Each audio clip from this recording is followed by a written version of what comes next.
I had a domestic violence incident. My daughter witnessed the event and my ex-partner had told her that she wasn't allowed to go into the bedroom. I was dead. They pushed through the door, so I instinctively retreated. Then you just sort of fight for your life, I suppose. And then he told me about the impact it had on his then 9-year-old daughter.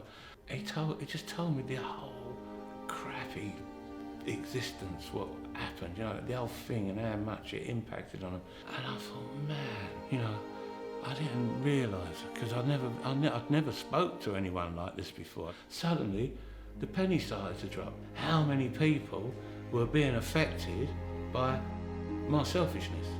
It was clear to me when I applied that restorative justice was a really amazing tool that everyone could use to address conflict and to address the harm that's caused by crime, particularly victims of crime who are often left with nothing. They're just asked to be witnesses in a trial and then left to fend for themselves. My ex-partner tried to beat me to death with a pepper grinder. He pleaded guilty to the charges, so there wasn't a trial or a court case really where I was included.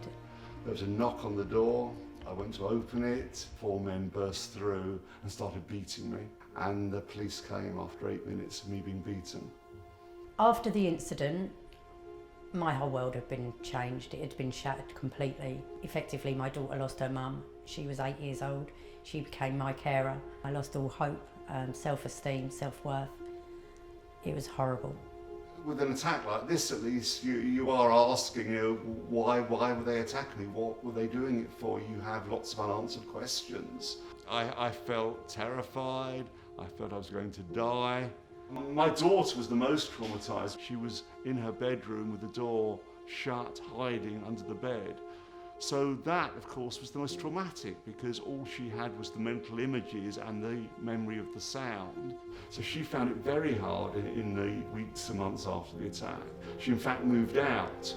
He said, the people who you've harmed, who you've committed these crimes against, you really hurt them and they need answers because they need closure.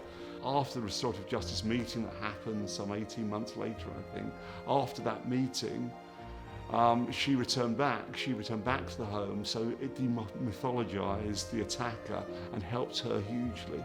The day of the actual meeting was nervous, understandably, but the minute we was in the same room together, perspective came back in my life. He's one person. He was not this all-consuming great big dark cloud that had been over my head for years. And in that moment, I instantly got my power back, got my life back. So for me, it was absolutely life-changing. And I came out of there and just thought, this is the first day of the rest of my life. So restorative justice can be used for all kinds of crimes, burglary, assault, but also people who've been affected by hate crime. And I'd not gone through this process, I would have still been an hyperactive criminal. So all these people would still be getting hurt. If I hadn't used this service and my meeting was denied, if you like, because there was a lot of legislation and hard work to get through it, I think I'd be at home in the dark. I don't even know if I'd still be alive, to be honest.